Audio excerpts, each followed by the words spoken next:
This is Sophie Aldred with The Legend of the Traveling TARDIS.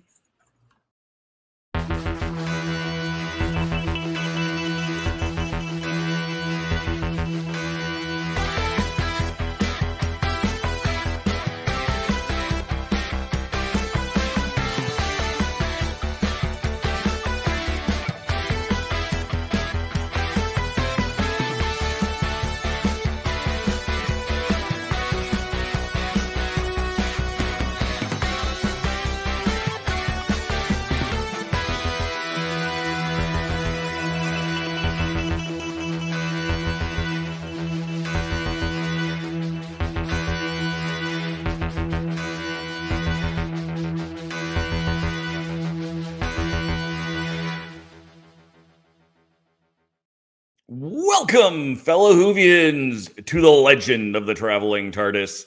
I am your host, Paparazzo Dave Chapman. Hello.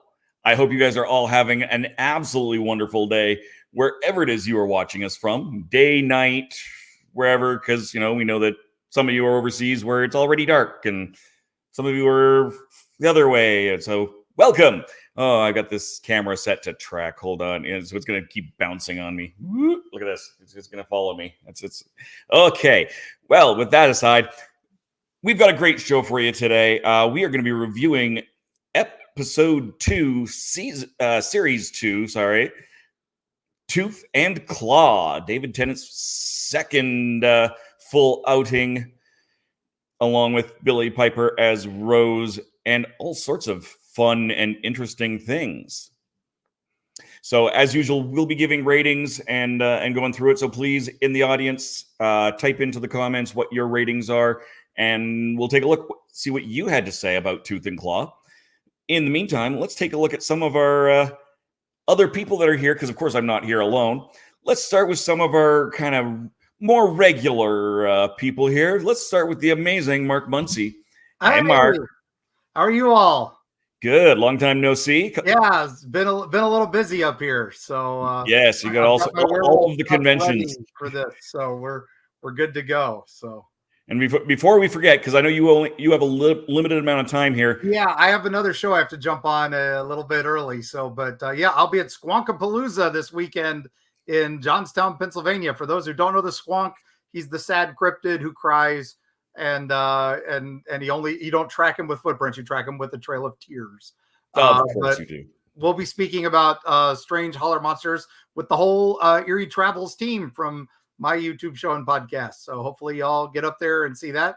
But excited to be part of this because I'm still a nerd at heart. So yes, you are. And that's why we love you. Who else do we have? We've got, again, one of our regular wonderful people. We just want to tell him that we've brought him up. Hi, Tom. Hello there. Hello. You're just kicking back, relaxing. Yeah, just working on my schedule when I'm on live and everything else.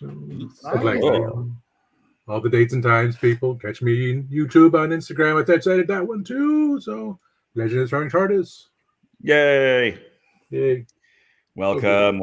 And coming back for her second show, we got Michelle from the TARDIS Archives. How you doing, Michelle? Welcome back. I'm good. Thank you for having me come back, and I'll be more regular, and you guys didn't scare me off. Yay!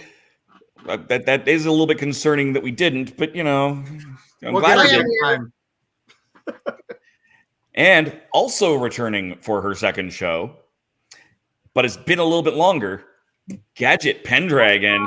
Gadget does a lot of our behind-the-scenes stuff. How you doing, Gadget? Hanging in there. I've been going to New York Comic Con, Anime NYC, trying to keep tabs on everything with our other TARDIS, the Squishy, who has a hitchhiker right now.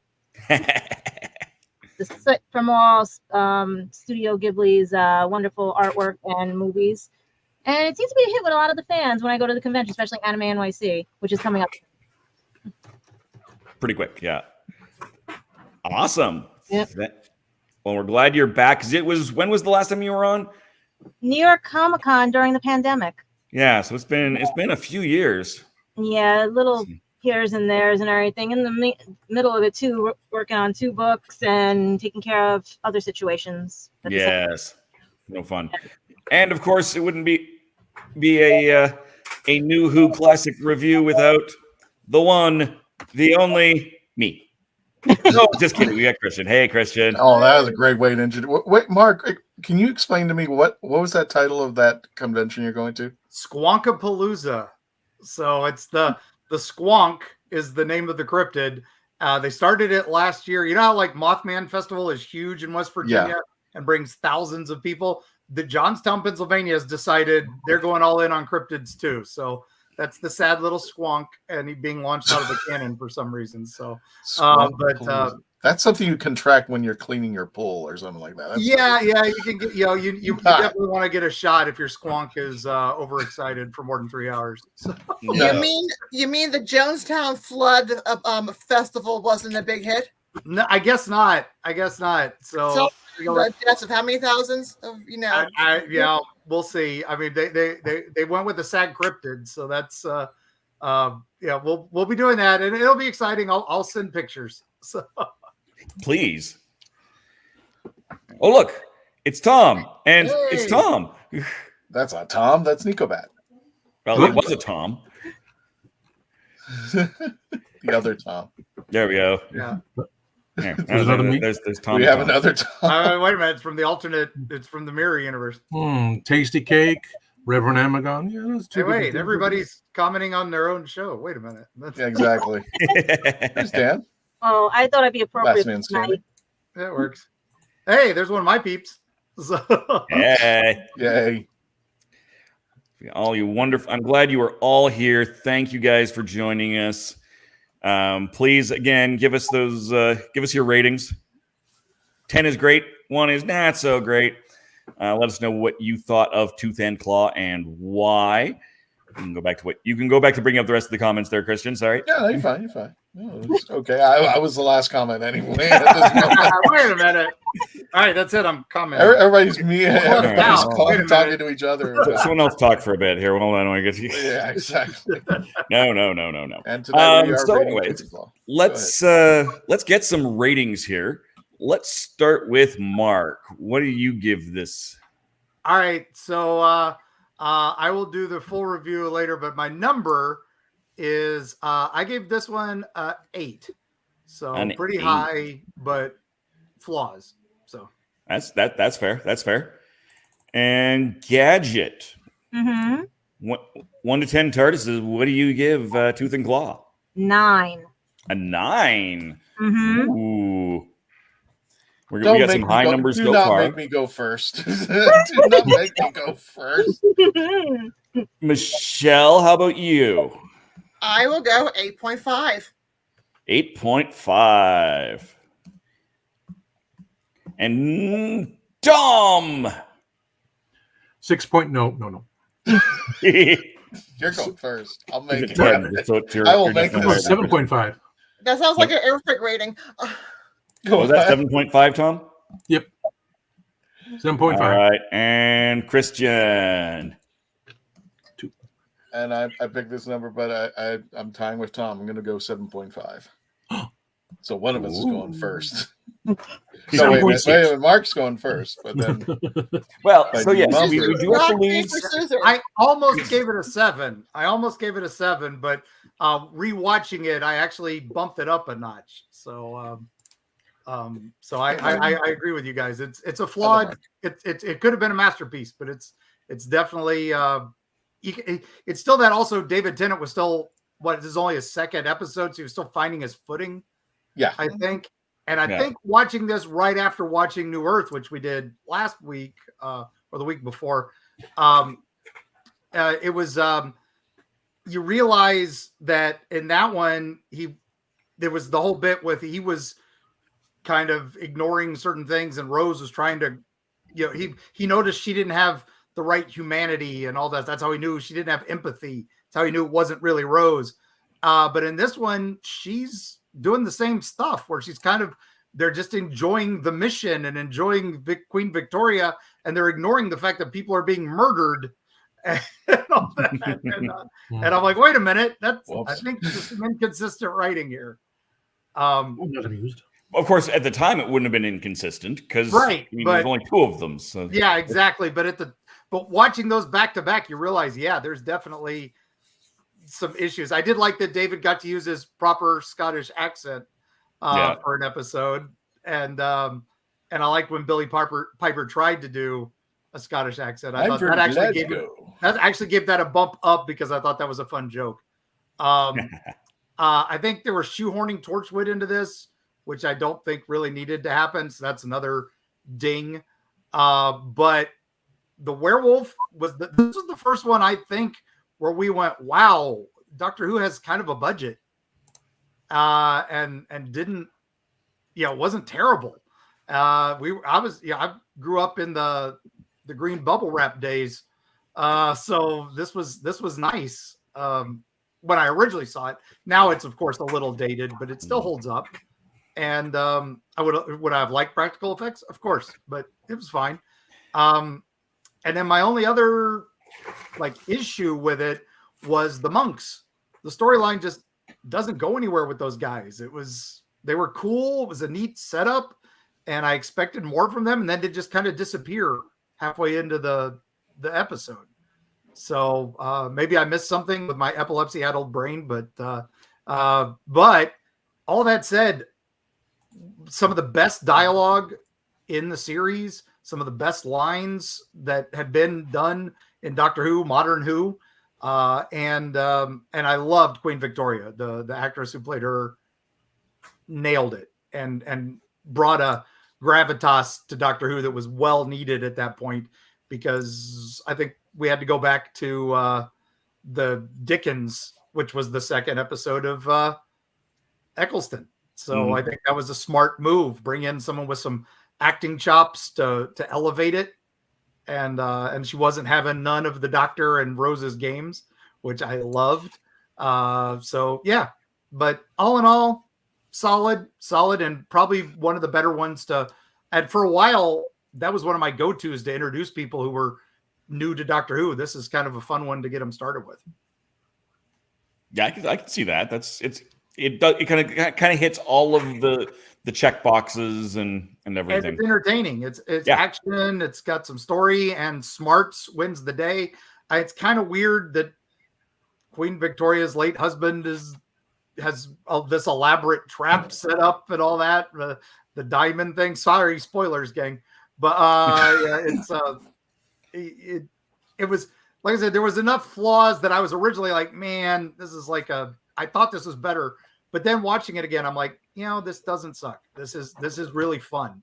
And I just turned off my brain a little bit into it and went, this is what New Who is missing. It needs some fun like this. Yeah. It's fun. It's nice that you mentioned the effects, because one of the weird bits of trivia is this is one of the only episodes of at least New Who where they brought in a guest effects artist, right, to get all of that hair just right, or as right as they could, given that and it shows. It shows. Yeah. I mean, like I said, it definitely compared to, the previous episode, the cat people looked really great, but they only had like 3 practical ones, and that's why all the others are wearing the wimples and stuff. I was like, one werewolf should be fun, but no, they did it like this, and it was fine. I remember back in the day just being blown away by it. So definitely. All right. Well, I said we had to make sure you went in first. You got to leave. You don't have to leave just yet. I've got to bail shortly, gang. I'm so sorry. I'd stick around for all this because this is one of my favorite episodes, and I can talk werewolf lore for an hour. I can talk about some of the fun things of Queen Victoria werewolf lore, but that'll be on an Eerie Travels episode. So tune in to Eerie Travels when you can. Oh, we gotta take another 5 minutes. Give us the Queen Victoria werewolf lore. All right. Well, what's fun is this is actually there's a whole bit where they're trying to realize, hey, the royal family has some unusual aspects of their bloodline, right? And they've done some unusual properties, right? They tend to stick to themselves. They tend to not go out in public as often as you think. And some people were noticing that they tended to avoid public appearances on the nights of full moons. So there was this rumor that the Queen Victoria and some of the royal family were perhaps lycanthropes or maybe vampires. That was the other common theory. And it was so funny that they tied into that with this episode. And man, one of the fun things about that is there's the whole Dan Brown and the Tom Hanks series and his books about the legacy of the blood of the Holy Grail and all that, the bloodline of Jesus. Oh God, I know what you're talking about. There you go. Thank you. Yes. But Holy Blood, Holy Grail series. But one of the things they were also talking about that was there was a really obscure series done for video games and books. Jane Jensen wrote it. Predates all of that. She had stumbled down that same rabbit hole of folklore and all this and realized the royal family might have this sacred bloodline. And what if vampires were after it? And that became Blood of the Sacred, Blood of the Damned. And it was vampires chasing the the royal family and hunting them down so that they could become a royal vampire bloodline. I truly think that's a Meghan Markle side of things, but that's my. So, yeah, but it was good to see another fictional history. I say that loud. I can say it louder. You splash her with water and she melts. Oh God! Yeah, we can try that with some of them and see what happens. So, yeah, definitely. All right. I've got my grandmother gave this to me. Yep. So stick with the theme and everything. So I don't know if you guys do you see any lycanthropy on them or anything or no?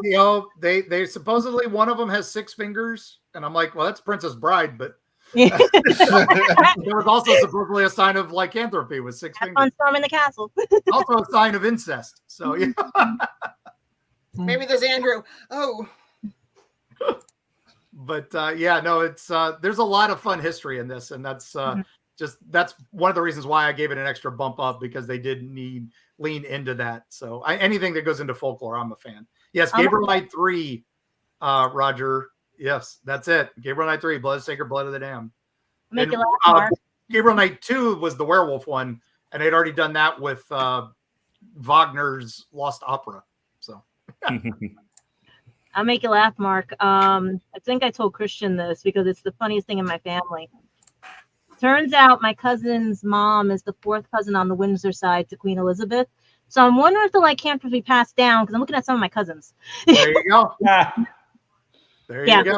I'm looking at you. I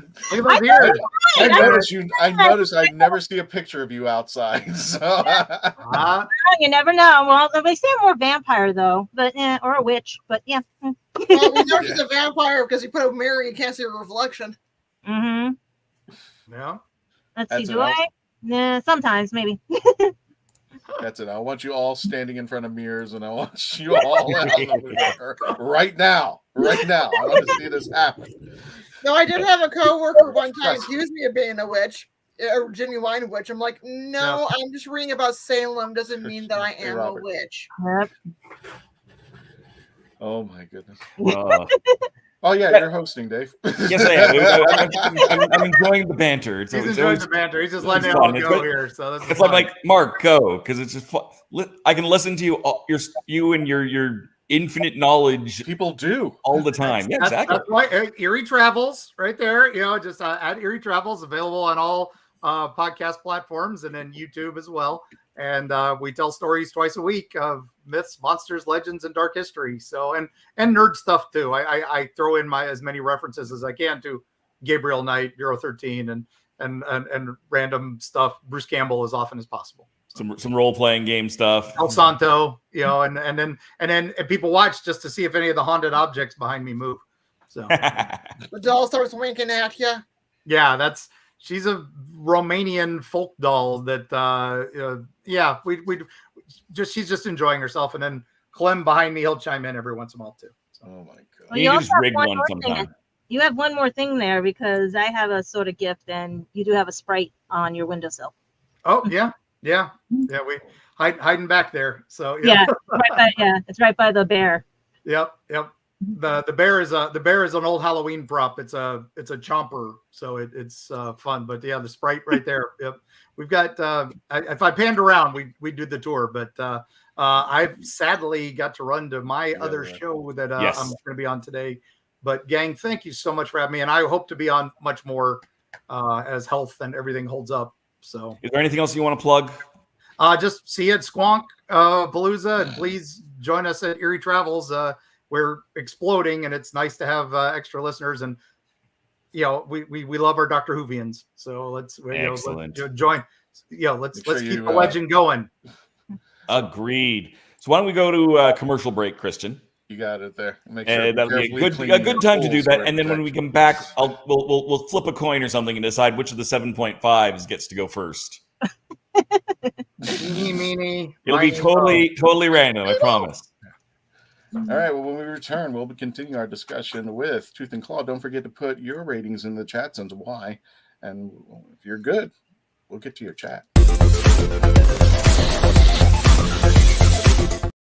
Hey everybody, welcome back to an all-new X's for Show, your premier show for streaming media content. A great creative team and a great concept that is years in the making. That's certainly one of the interesting things about this as a program. Hot names, even hotter ideas. The silliest version of every single one. Hot names, even hotter ideas. Everybody is so even-keeled. That is a nonsense thing that you just said. I'm not wrong. I've seen all the films. I get what you're saying. I hate it.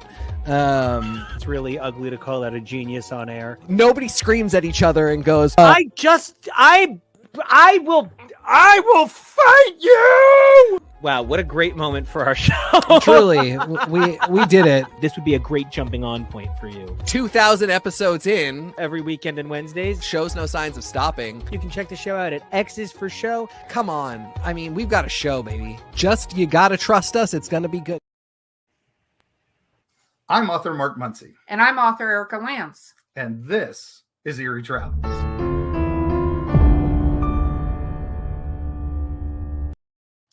Greetings, travelers. Join us as we travel through folklore, myths, monsters, legends, and dark history. Now, we'll be your guide to the spooky side of reality as we discuss cryptids, paranormal, and all things preternatural. Sometimes we find the truth is way scarier than fiction. We're on twice a week on your favorite podcast platforms, including iTunes, Spotify, Amazon, and YouTube. We have amazing guests from all of the areas of the strange and unusual, including witnesses, investigators, and more. Yeah, with Erica's curiosity and ridiculous array of pop culture and true crime knowledge. And Mark's decades of experience diving into folklore and the legends with the truth that's behind them. Yeah, so join us, travelers, as we take you to the edge of reality, and we'll see you on the other side.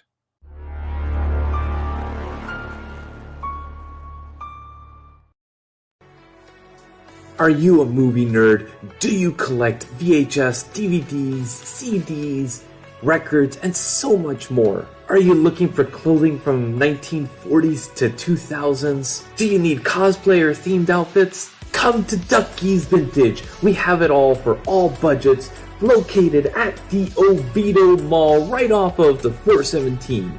Ducky's Vintage for those born in the wrong decade.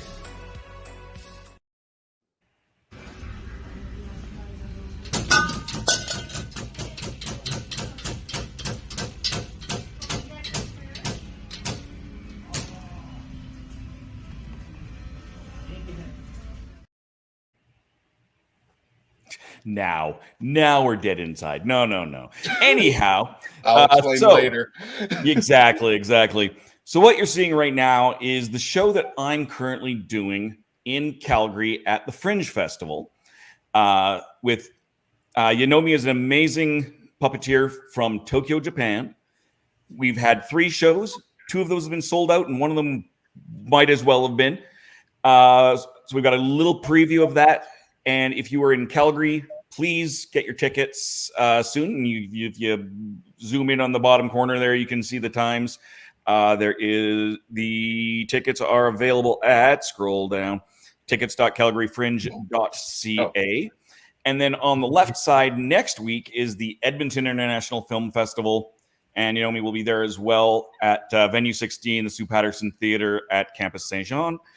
So again, you can those tickets go on sale tomorrow at tickets.fringetheater.ca. Definitely worth the time to come out and see it. If you are anywhere near Calgary or Edmonton, please pop in. And if you're in Calgary, stop and say hi to me. But let's run the little preview.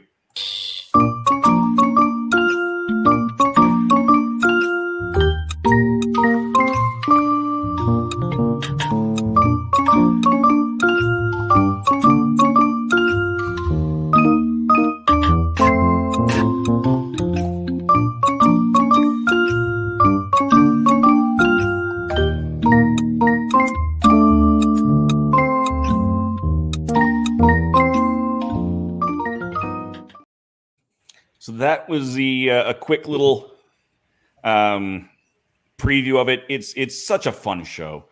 Oh my goodness, it is. Now it's all so again. That's Happy Go Lucky, the Calgary Fringe, the Edmonton International Film Fringe Festival. It will also be in Vancouver, which I believe is the week after that. I don't have that information handy. So if you're out in the Vancouver, British Columbia area, go take a look at some of the filming locations for the 8th Doctor movie, and go check out the Fringe and Happy Go Lucky. There is also the Fringe is also so the Edmonton Fringe is the second largest in the world. The largest is Edinburgh in Scotland, and there's actually a Doctor Who show there. So I found about this earlier today. I have no idea about the show. I can't, other than it exists. It's a work in progress by S.J. Wyatt, Doctor Who, and the Queen of Doom. It is daily at 2:30, and there has been a couple of extra shows at a piano bar as well. So if you are at the Edinburgh Fringe, please, take a look at that and give some Legend of the Traveling TARDIS Whovian love to S.J. Wyatt. And other than that, we're back. Yay! It's a fun commercial break. So completely randomly, with no, decisions on my part, just if I flipped a coin or pulled a straw, I don't care. Christian's going next. Completely random, I tell you. That was not completely random, but alphabetical. Whatever, Tom. Let's use Amazon. Oh, gotcha. All right. Well, I rated it 7.5 because, to me, I've been always begging and hoping that Doctor Who would do a Halloween episode, really just like something very scary. And this was the closest thing I could think of at that moment for New Who. And I thought it was cool that they were delving into werewolves and the history of that and the connection between the royal palace and werewolves and the queen and all that. And she gets to see her hand, and there's a little cut in it, and then, oh my God, the queen is a werewolf or whatever Rose says at the end out there. Yeah, I gotta agree too. All those fighting monks, what happened to it was just, that whole scene was really eerie. That was really cool what they did. And the guy, even with his eyes closed, he was just terrifying, and just seeing like these new special effects. You got to remember, I grew up, 1980s, 1970s, and these effects were not even something remotely close to what was happening out there. And now to see it happen today, they're dated, but hey, at that time, it was nice to see that Doctor Who finally had a budget and the technology to have special effects that not only were good, but good to encompass around the story that was going on out there. I'm also, at the time, I knew Pauline Collins from a movie called Shirley Valentine. That was the only movie I've seen her in there. And I knew about her when I heard she was going to be the queen in this particular episode. I was like, cool. Same thing with Simon Cowell. I remembered him from Ace Ventura. Now he's, and I hope they bring him back one day as Charles Dickens. But I just thought this was a really cool episode. There were really intense scenes between the Doctor, the werewolf, and what was happening. And even when Gadget says, the best line in there is, you have the best weapons in here. We're in a library. Arm yourselves. Which was kind of weird because I'm thinking, what were they doing the whole time? Everybody's just sitting around and reading. But I understood what was going on out there, and I do truly like that line. But there was just so much fun, and I think you could tell there was something going on between Ten and Rose as far as the fun that they were having together when they were making fun of the speech. Rose going like, "Oh, I'm from Glasgow," or whatever she said out there, but you could actually see that David Tennant and Billie Piper were getting along pretty damn well, and the chemistry was starting to build up. I don't know how long in the filming that this particular episode came up, but you could see that there was something going on between the two of them that was building and building and building that relationship, and that post PTSD, Time Lord that just got through the Time War and seen his planet explode. You could see that he was mellowing out in his new regeneration. So I really like this episode. This is the episode I would think of, and we're going to be doing it next in a month or two. We're going to be talking about, I'll go ahead and say it, we're going to be talking about coming up with an idea. If you could pick which episode of Doctor Who to make into a haunted house, which one and why? That's going to be one of our future episodes coming up. So stay tuned for that, folks. But this would be one of them. Yeah. And speaking of again, the effects, there's our previous werewolf. There's Matt. Now that's not her fully wolfed out. I couldn't quickly find that image, but it doesn't get more good. Yeah, that was kind of scary for a teenage kid. Yeah. Back at that time. So there you go. Yeah. No, it's oh god, why am I doing Reverend, this? are you There we go. all right? Are you laughing at me, Gadget? Are you laughing at me? No, I'm laughing at what's going on. Oh, I'm on screen. Okay. Yeah. You are tech on screen. Figured this out. Good night. And since I've got you on screen, you also gave it a 7.5. I knew it was on screen, for goodness sakes. I mean, I'm right there. It's your boy, Tasty Cake. Thank God when they tell us as kids isn't true about your face being stuck that way. Thank God that's not true. It isn't? Hey!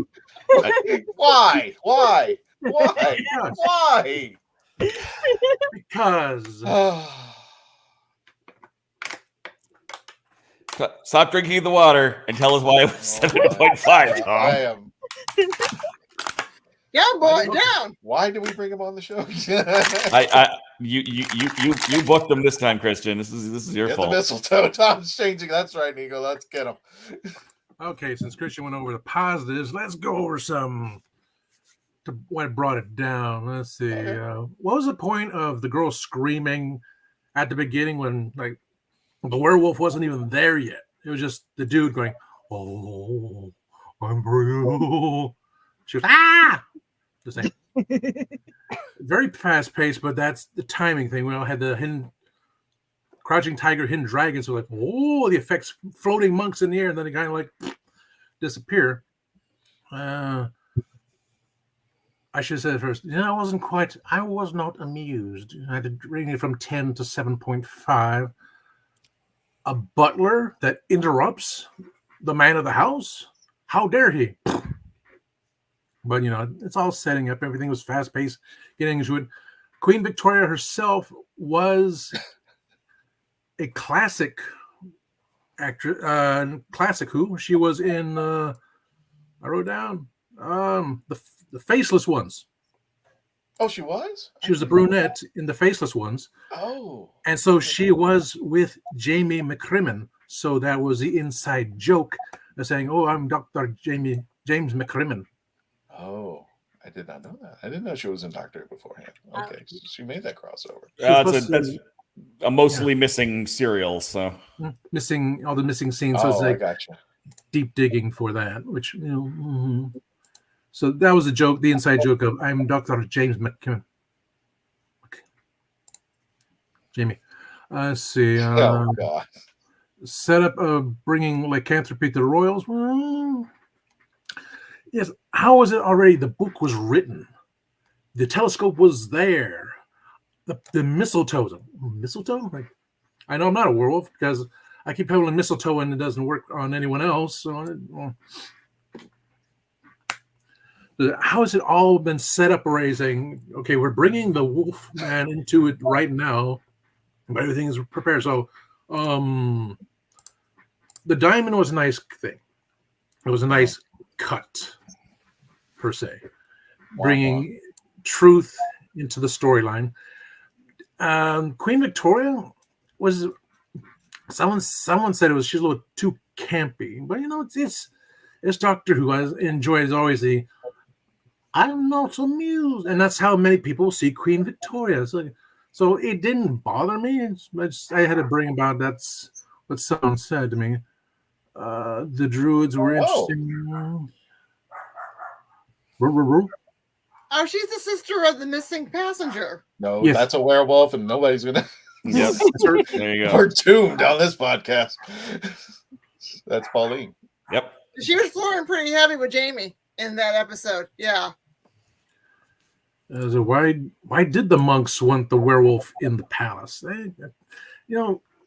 Everything for Doctor Who is it's a little too short. We should honestly have 2 hours or an hour and 1 hour here, 1 hour there, because you have the nice storyline and it just cuts back to it. But then again, that's what we have Target books for. The novelizations go more details. And also, anything else floating around. Oh, so you think this should have been 2 episodes? There should have been Always more do. on I the used- monks. There should have been more on the backstory. everything for Doctor Who, instead of cutting down 90 minutes to cutting down I can the see that. new series with 50 minutes, let's expand just a little more. Let's put the exposition into it. Give it a part 1, part 2, or just a 2-hour thing. Let's cover a little bit more, because I'm always going back to what Sylvester McCoy said about Silver Nemesis. It's not enough time. They can go into so much more, and that's what we dealt with Jodie. They just cut too much for me. You go back to old with Hartnell, where it was every episode was a different part continued on. Mm-hmm. That's what you wanted. You want it like that. I want the serial. I want those half-hour episodes, 14-part Dalek master plan. But this is a different world. Everyone has to be. It's going to be shorter and shorter and shorter. And say, okay, get to the point. It's like, where's the story? It's like, no, got to know right now. Say, this happened. This happened. Okay, we're going to distract you with floating monks, and then we're going to bring the Doctor saying, and I was going, oh, yeah, I'm a wee naked lassie. Huh? So the Queen was at Walgreens at 3 a.m. Is that what you're saying? Yeah, basically. Nice. Hello. No, the aristocrat is screaming down in the basement. I'm saying she's screaming because it's the Victorian era. She's seeing unwashed peasants. So yeah, gotcha. I mean, we're not talking about Florida Walgreens here. Yeah, that's fair. So Michelle, you gave it an 8.5. Bonk. What did. What worked? What didn't? For me, what worked is I love Gothic horror. I love the Victorian era horror. So that's a plus. You're having it in the Gothic mansion, secrets. That was a plus. I loved, the werewolf, and I also loved how they played into Queen Victoria's interest in spiritualism. That's an era that I studied a lot as an historian. I actually wrote on the Lincolns and spiritualism. So I love the spiritualism. I love the Simon Cowell episode with Dickens where they go into having the seances. So I just loved all of that Gothic horror, the Victorianism. They did a really good job showing Queen Victoria being more than just a stereotype. So that's what worked for me. What didn't work is some of the humor of trying to get her to say I'm not amused. It's like they've gone back in time and yet they're kind of mocking a real life person who is in her time period. It's almost like that we see that in history a lot where we judge them on today's morals, which is something that's always a little distasteful. So I think it's distasteful that here we are time traveling and we're making fun of people for being who they were in their time period, if that makes sense. The monks, that was a big loss, and because that wasn't really fully explained out. And I also think in today's sensitivity, that would not be allowed because it's almost like cultural appropriation that we have these Caucasian Anglo monks doing kung fu from a different culture, and also for some of these cultures that Kung Fu also has a deep religious significance. So it's not just, karate chopping. So that kind of, in today's world, that looking back at it 20 years later, is like, that kind of hasn't aged well. Are you saying that as a historian, are you saying that actual Victorian era Scottish monks didn't do Kung Fu? Yeah, no, especially when you're going to be monks, you're going to be deeply within the Church of England, Church of Scotland, being Anglican, and there was some Catholic monks, but yeah, no, they're not going to be doing that, unfortunately.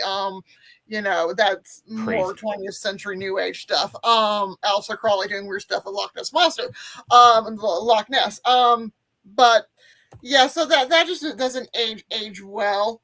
When you look at it, but beyond that, it is a fun episode, and it shows that Doctor Who can be fun, which is something that we're kind of missing right now. Okay. Yeah, we got lots of lots of kung fu jokes. It's true. I heard it was a little bit frightening, but so exciting. Yep. Yeah. All right. Did you want to do some chats, or did you? Yeah, let's go through. Take a look at some of these audience ratings before we get to Gadgets 9. Save the best for last. We got Dan Holyfield from The Last Man Standing on his podcast on YouTube. Check it out. I'd give it a 7, better than average, but not perfect. Excellent. Oh, they're after you. Somebody's getting the monks. Yeah. Welcome to the Bronx. Yeah, Mark Robinson. My rating is 7.8. Yeah, Mark had some stuff he couldn't make it tonight, unfortunately, but there we go. And he's got to be difficult. Weirdly divided TARDIS. Got it.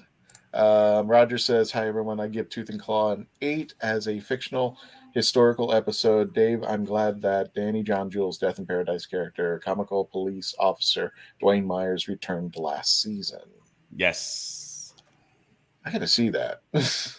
Yeah, it's pretty hard to find over here. You can. It's on BritBox, so if you get a BritBox. Is it something to like easily go into, or is it like Doctor Who is just like get off, just dump into the diving board and hope for the best? Honestly, I've only ever seen little bits of it, so I would not be the one to ask that question to. But it's got a good reputation. Okay, kind of like Doctor Who, where they changed the lead character every couple of years. So yeah, exactly. Happy Go Lucky sounds like a great show for kids. It is. It's a great show for kids. It's also a great show for adults. It's a show that works honestly for absolutely everybody. It's a great show. I like that style of puppetry with the marionette type and everything.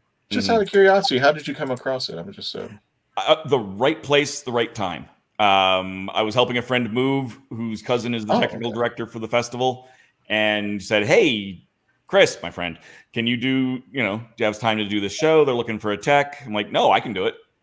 Chris is too busy. So I'm like, I'm not at Gen Con this year, unfortunately. So I was able to actually do the show, and they hired me on to do it. Okay. Right place, right time. Right place, right time. Sometimes that's just what works. Ramona says, Tooth and Claw gets an 8 from me, a touch of royal history, and a foundation episode for Torchwood. Mm-hmm. Mm-hmm. Do you think they should have gone more into Torchwood, or was it enough that they just like dipped the tea bag in and just? I think that was good for that point, because I mean we come back to it in a few different ways, a few different times. Mm-hmm. So I think it was a good to just kind of drop it in at the end. Gotcha. Dave said, I'm sorry, Roger says, Dave does look like George R.R. Martin of the Game of Thrones. And his amazing outfit and more talents. I mean, are you going to finish the book? Yes, I kind of finish the book. My beard gets a little bigger. It's great. It's true. Speaking of werewolves and vampires, guys and gals, are we going to get another Twilight movie soon? No. God, I hope not. No. I have personal issues with that. No, definitely not. I was once at a con, and they had you could buy steaks, and I said, so if I buy this in steak, the Twilight books, will they go away? I sparkle. No. Nico Bat, it says 8. It's interesting that the monks wanted to turn the royal family so werewolves would rule. The effects for the werewolves were creepy and very effective. I did like the werewolf. And the 8, that's in response to my answer, because somebody asked how many assassination attempts Queen Victoria faced. At least 8 throughout her reign. Wow. Yeah. But she was also many times she was lenient. Most of the people who did try to kill her were mentally unstable, and she was the one that pushed, instead of having them executed, to have them banished to Australia. So it was actually pushing for more lenient and more compassionate sentencing for those with mental instability. Jeez. Mark, Limehouse was Chinatown in Victorian era. Chinese people was more acceptable in England and other European countries due to the silk imports and other herbal imports. Wink, wink. Nudge, nudge. Know what I'm saying? So those guys were Florida men. Yeah. Opium. Yeah, and there's, as pointed out, yes, at least 8. Yeah. Roger says, I heard that Jodie Whittaker might be the first female detective inspector on Death in Paradise next season on the series in 2025. I hope she'll be in this year's Christmas special, which I'm hearing rumors too that she's going to be in Joy to the World. But spoilers! We've got it out there. So, all right, so we're caught up on that. So Gadget, Mm-hmm. your turn. Why did I give it a 9? Well, first I love all like creepy everything, Halloweeny everything and stuff like that. Here. David Tennant, I like him too. Also because it was intriguing because I used to watch on PBS the old Who and everything, and to see something this elaborate with like key points, key things, science based, like the thing I said to Christian about the books, that's your biggest weapon and everything, because knowledge is your weapon. And if I was right about this, that it was a meteorite that had landed that caused the lycanthropism or anything based on the stories they were telling throughout. And also how the mistletoe was also deterrent because it was using psychological ways that the monks were controlling the werewolf and everything. So he was in psych therapy, you know, like like what's the word I'm thinking of? Where you tell somebody it's something and they're like it'll happen to them and everything. Right. But the reason I took one away from it was because the monks flying around and everything. I was like, what movie was around at the time that they wanted to elaborate into and everything? Because it was like all of a sudden they became the staff, and the staff became dinner for the wolf and anything to be scratched. And yeah, I was like, that was just where it threw me off. But the history part of it and the artwork, the knowledge of like history of the royals and everything, that was what brought it up for me. Plus the funniness and the banter between David and Billie and everything, because weren't they dating at that time and everything? So I was wondering, I was still seeing it on not Billie. Who did David Tennant not date at this time? Who didn't want to date David? But no, I think she was. Cool. Wasn't he dating Girl in the one that Fireplace? was Madame de Pompadour. Yeah, Girl in the Fireplace. Okay. Yeah, because when they mentioned Torchwood, that was also something that was odd because Torchwood was designed to stop the Doctor, but now it became part of the Doctor. So that's what Queen Victoria had said. She said it was designed so the Doctor would never set foot back on like her territory or the planet or whatever. It was designed to make sure things like that never, you know, and she would create the Torchwood Institute. So how from that point being something went against the Doctor now becomes part of the Doctor. And that's all on Captain Jack because when he took over his Torchwood division, he tells the Doctor that he modeled, he rearranged it, and he goes, "I did this now in your honor." Mm-hmm. So yeah, the irony that something that was meant to stop the Doctor is now in the Doctor's honor, and is working with the Doctor to stop all the aliens. That's So did the Doctor create Torchwood by having the situation with the werewolf and everything, or did the Queen really, what really happened? Did he cross over his own timeline? Bootstrap a little? Mm-hmm. Anything's possible. Mm-hmm. Timey-wimey and stuff. We hadn't coined timey-wimey yet. It was still timey-wimey. Mm-hmm. Like, so timey-wimey that it was timey-wimey before it was timey-wimey. But like I said, I still love that line about being books as your knowledge and your weapons and everything, because you need that today, because a lot of people don't read anymore. A lot of people don't use their imagination and stuff. They don't use anything that's at their hands right now. Everything, like you said, right now, let's make it instant. Like I waited for film for 3 weeks as a kid in the 80s to make sure nothing had thumbprints or fingerprint or anything. And that now it's all, here's your cell phone. It's right there. It's, we can edit it. We can change your look. We can change everything in 10 seconds, But where's that technology going to go when there's no, Yeah. We'll be back in Queen Victoria's era. Fair enough. Let me go ahead. Roger puts up a Tooth and Claw versus American Werewolf in London or Paris movies. I definitely rewatch all 3 shows of Halloween. Who had the better graphics? For gays and gals. I think guys and gals and girls. Guys. Roger, look up the movie Brotherhood of the Wolf. Ooh. It's about the Beast of Gévaudan, and it's same kind of an era, and is it a werewolf movie? It's a really interesting bit, and it's got I can never remember who the main actor is. He looks like a young Triple H if you're a wrestling fan, but it's also got Mark Dacascos in it from the Crow TV series, from Iron Chef America, and many more other things.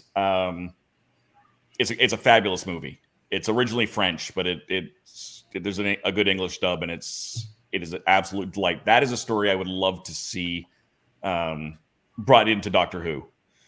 Well, that's where the werewolf came from, the belief of the werewolf came from.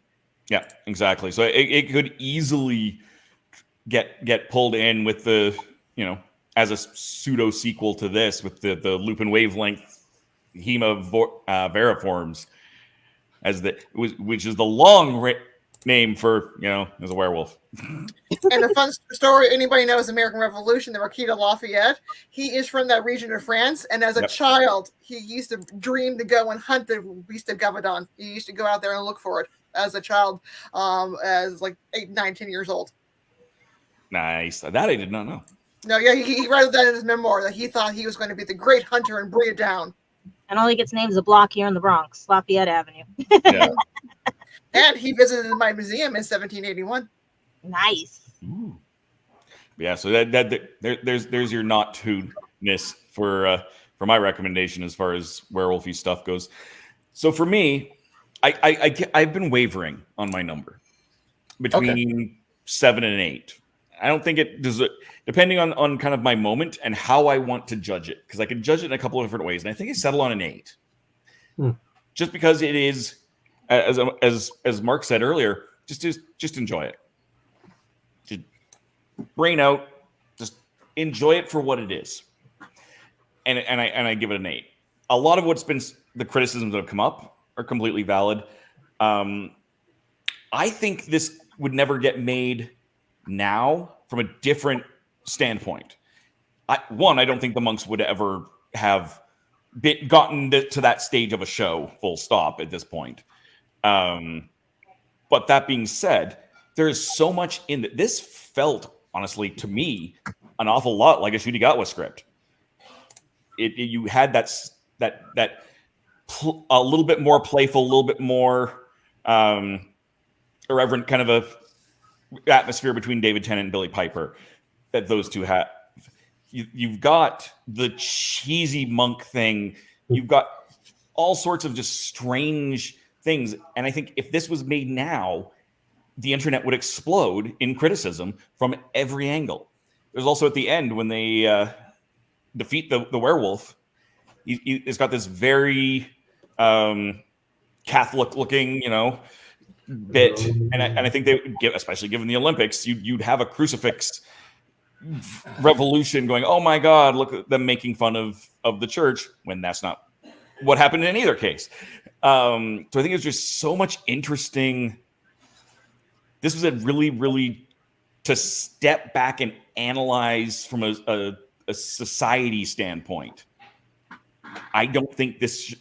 It might have been made, certainly, but it would not hold. I think a lot of people who would give this episode, and I'm not talking about us right here, but I think there are a lot of people who might give this episode a higher grade as is, would completely pan it if it was a series 1. Now, not everyone's going to agree with that, for sure. The one thing that did disappoint me, and it disappoints me more in retrospect because some of the ancillary stuff didn't happen, is I brought up Mags earlier. She's one of my favorite characters. I love Sylvester. I love Greatest Show in the Galaxy, but she comes back as a companion in the Big Finish stuff. And so they really expand on her character. And I would have really liked to have seen the Vulcans as integrated in that rather than a new set of werewolf lore. So that's something that, again, maybe they bring that back and that could easily be combined in a way. It does get brought up again here and there. I forget which episode it was, but Capaldi also talks about these guys as well at some point. But it was all told, it was a fun episode. You've got even the moments were still, for what they were, entertaining. So that's kind of my thoughts on that. That's right. Well, it was a different time too, and yeah, I think when those little, I'm going to use a word. I'm not too fond of the word, but all those cringy moments we overlooked because we watched Doctor Who because of the entertainment. We wanted to get away. This was an episode where the Doctor confronts a werewolf with his new, with his new face, and now we're getting a werewolf episode. And it's like, okay, I really want to watch this. I want to see. And yeah, there were cringy moments. These guys, the guys doing kung fu fighting and all that. I don't know. I think it would have been made today. It might have been a little bit more toned down. It might have been a little, I think they should have made it a little bit more darker, but then again, it's Doctor Who. It's supposed to be campy, and the campy scenes, Doctor Who's not without its camp. Oh, for sure. And that's what I think it makes it fun. And I know there might be subjects now that are a little bit more. I see it as an MS Mystery Science Theater 3K type of thing later now today. Like I could see them doing something to this. I can see every episode that they could do. Every Doctor. I go back to Classic Who. What was it? One of the ones that I think they did, if I'm not mistaken, was Foreign to Doomsday. Was an episode. And they were doing the Five Doctors. They did an episode.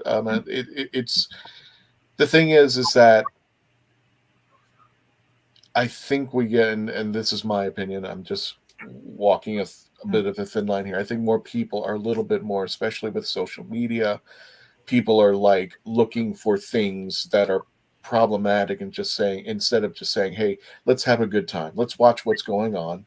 Let's see what's happening. If you don't like it, change the channel or whatever you nowadays, go to the other streaming services. But I mean, for me, the new Classic Who is fun. There are some moments that stick out with Doctor Who in every episode where it makes you think. It makes you, it does kind of take it on. But at the same time, it's there to entertain and just take you out of the world for whatever time, 45 minutes. And, oh, wow, what was that? I'm not sure. That was loud. Must have been that hot dog. That's just my opinion on that. Mark says if I don't want to say that.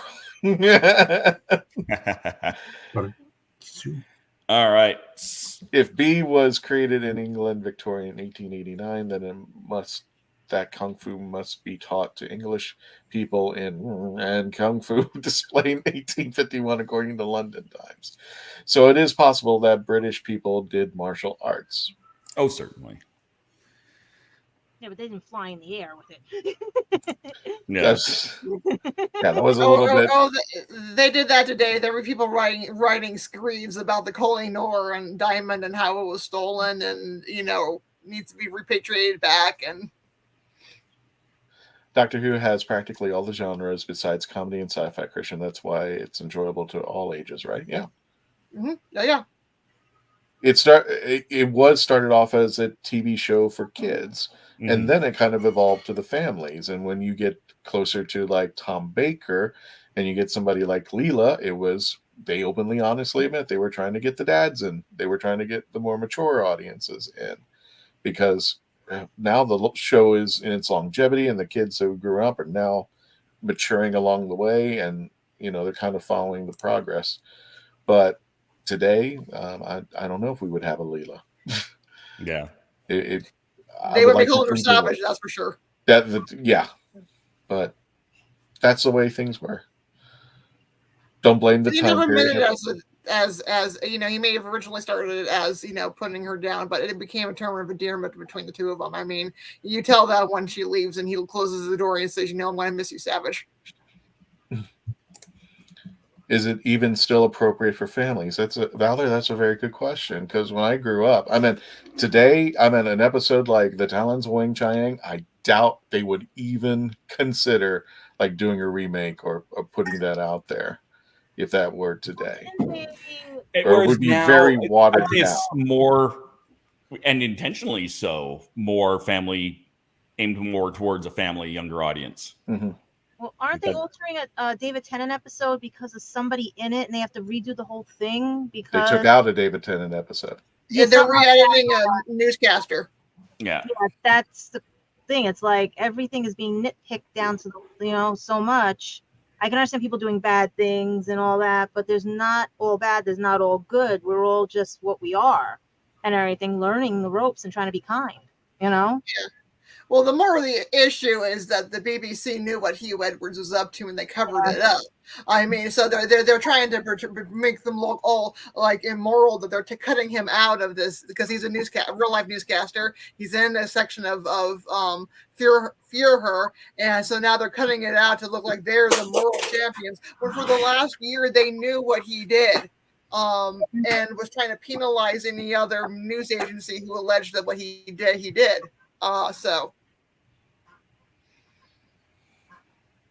Yeah.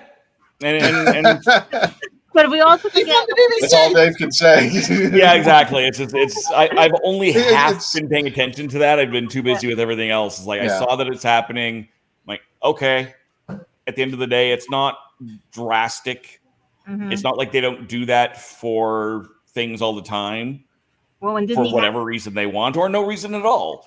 So it's like his contribution was so small that it's easy enough to just do that and wash their hands with them, whatever the motivation may or may not be. And I'm not disagreeing with that. It's just them kind of trying to save face. But how many Doctor Who have edited for American audiences, though? That's the thing. That'd be a good question. All I'm saying is my DVD collection of that season is now collectible, so I'm keeping it as I think what they're doing is they're just taking it off of BBC iPlayer. I haven't heard of them taking it off of the Max. I think it's because again, it's something that us Americans wouldn't know, and we may not be, unless we're major Anglophobes or Anglophiles, excuse me, wouldn't know anything about what that person is accused of doing. Yeah. And for anybody who doesn't know, he's the BBC announcer who announced the Queen's death. So as much as they want to wash him away, he will be on every documentary for the rest of time. Oh yeah. But yes, so we kind of got everybody. Oh. Yeah. There we go. Yeah, there we go. The martial arts for English gentlemen. Yes. Yeah. Kermit the Frog, to answer your question, to join the podcast, you're more than welcome to chat. If you want to come over to the YouTube channel, he's showing it. You can chat from the podcast. So today we're reviewing Tooth and Claw. If you 10 being good, 1 being bad, you can give us a rating and tell us what you think, Kermit. But thanks for being on our Twitch. Yeah, thanks for joining up there. Much appreciated. Happiest places indeed until you get too tired for walking around both. Okay. I'm getting to the age where I'm just like, I was a kid and I used to work at the stroller shops over at well, the 13 Doctors of Princess now. at Epcot in Magic Kingdom, and I was like, I'm walking by them going into the parks and going, I think I need one. How much are those things now? Yeah. No, I'm looking forward to coming down from MegaCon and I'm trying to get some time in and hit some more Disney stuff. So hope we'll make things work, Christian. We'll figure something out. We'll figure it out soon enough. But yeah, no, thank you guys for joining us. Quick like a bunny. Tom, where can we find you? What have you got going on here? As he reaches, go ahead. I got you. You can primarily find me on YouTube. Good God. You may have 1 or 2 things. My month of August, so that's pretty much there. I added Instagram for Thursday night. If I'm awake, but you can catch me tomorrow at 3 p.m. Eastern, YouTube, and Instagram and YouTube, all that good stuff, and it's my magnet connection. YouTube.com/The Reverend Amagon if you want to check him out there. That's simple. All right, and scales. There we go. Tooth and Claw sits at a 7.1. What? Everybody's getting off the halvesies now on the time scales. Out of 233 ratings, I'll match that as being accurate. Okay, that seems about right. And Gadget, do you got anything going on? Well, I have Emily NYC coming up in about 2 weeks here in New York City at Javits Center. I'll probably bring the Squishy TARDIS with its hitchhiker, as well as New York Comic Con in October. I'll be at little conventions if I can find a few more here. We're at locally. and finished working on the rest of the series for this. This one is a D&D book for kids who have dyslexia and autism, because I couldn't play with my dyslexia as a kid. So I was asked to host a D&D game and ended up creating something that my junior dungeon master was autistic, and he beat out the regular Dungeons and Dragon players. Team won. And if you ever want to pick this up, they're both on lulu.com or Amazon. This one was when I went to England in 2016, my first trip ever. And I actually was at the Doctor Who experience, but I had to give it a different name because they told me it was copyright. But it was an interesting time there and everything, but it had some sad points in it and everything. But I did enjoy going there, and I wish the experience was still open so you guys could go see it. It was fun, you know? But you can always get me at gadgetpendragon.com. I'm on Instagram, Facebook, Twitch, Twitter. I'm working on my podcast. I'm working on everything. It's just, like I said, things have been a little hard here right now to be out fully in front of the camera. Mostly I'm behind for everything. And I want to give a special thank you to Gadget and Mark Robinson, better known as the Candyman, because we never give him too much credit on the show. And definitely, let me see if I think the banner's up here. Yeah, there it is. They've been taking good care of our website, the legend of the Traveling TARDIS.com. Please check it out. You can they've redone the whole website, and it looks spectacular. You can check it out for yourselves and just navigate and see, you know, who the hosts are, who the cast is, who we've gotten pictures with of the Traveling TARDIS. So definitely want to check that out. Again, the legend of the Traveling TARDIS.com. I'll even put the link in the chat there for you. So excellent. And Michelle, where can we find you? You can find me on Facebook, Michelle L. Hamilton, author. I also the TARDIS Archives. I'm trying to publish more on Doctor Who. And on Amazon, my book Haunted Fredericksburg is on for pre-sale. And if you love history, check out the Mary Washington House in Fredericksburg, Virginia. Excellent. And Christian, where are you going to be and along with the Traveling TARDIS? Oh, okay. Well, let me show you the video again if you missed it earlier. But I was having a great time with them.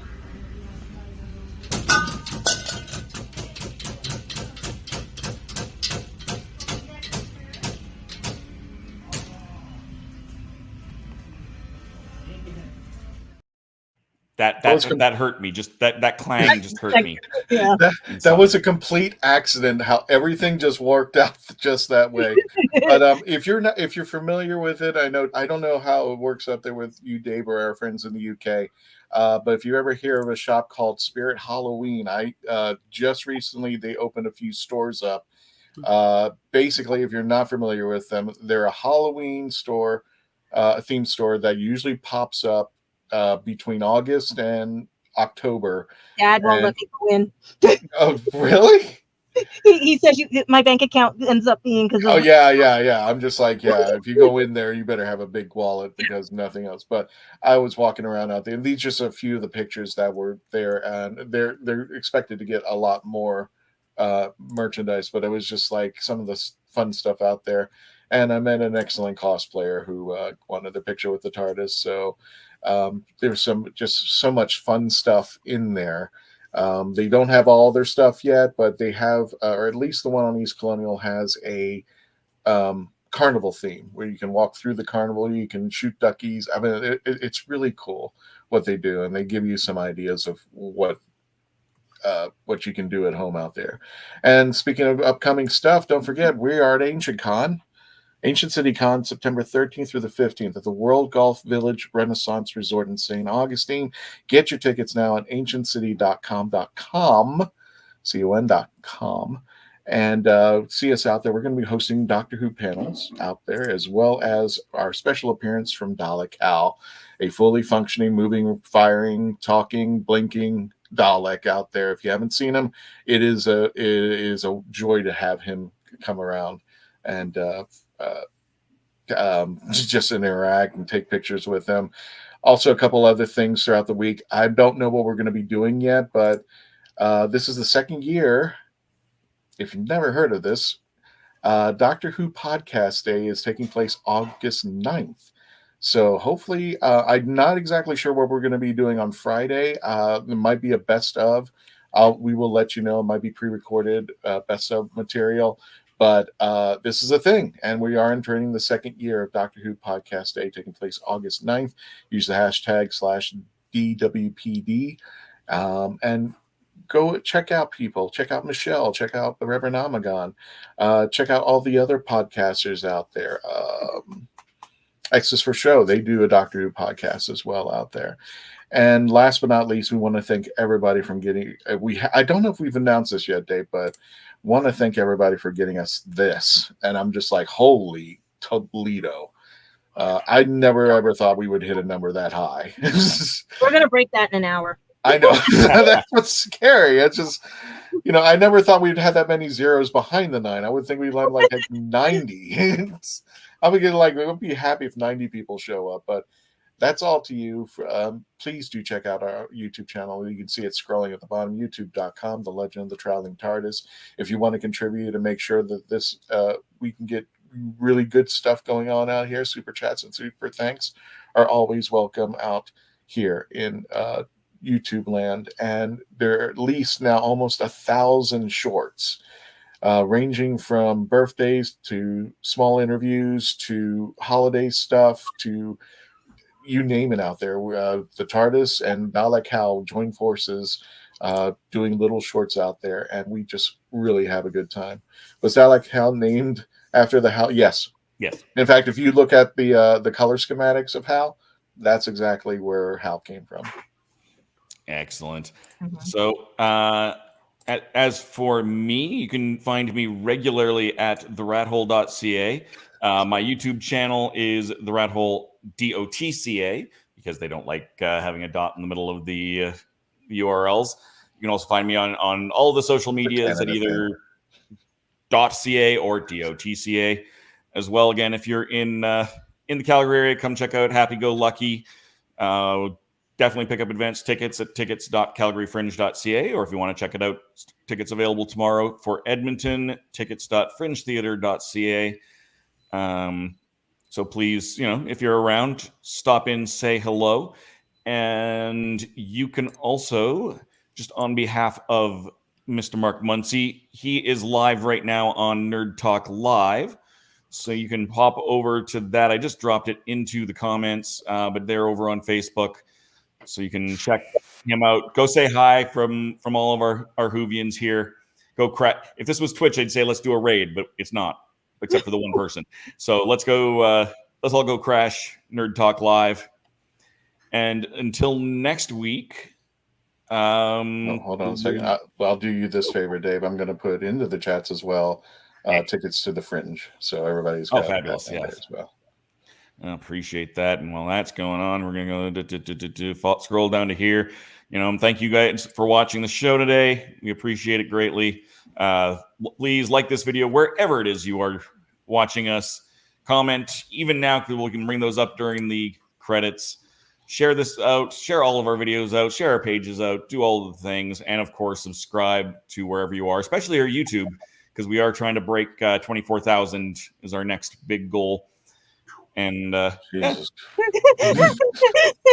There's just a lot of you. I hope you feel better, time scale. I really hope you get a good recovery. I know the dentist cannot be fun. I am so sorry, my friend. But yes, thank you everyone for joining us. We will see you again next week. And until then, take us away, Tony. Oh, wait a minute. I didn't know if you had to discuss this, or this was something different. So yeah, last week I can bring that up too. Yeah, last week I did a live opening and playthrough of Shuffle Dungeons. It actually hit Kickstarter today, and it's already at I think something 400 or 500% funded. Cute little game. I'm definitely going to play it more sometime over the next few weeks. Obviously, right now I'm at the Fringe, so I can't. But definitely you can check that out over on my YouTube channel. It's still there. And then hop over to Kickstarter and look up Shuffle Dungeons. It's an interesting game. It's definitely a neat concept. I like what they've done with it. Cool. All right. Say it away for me, Dave. All right. Thank you. Become part of the legend. Take it away, Tony. No. Oh, damn it.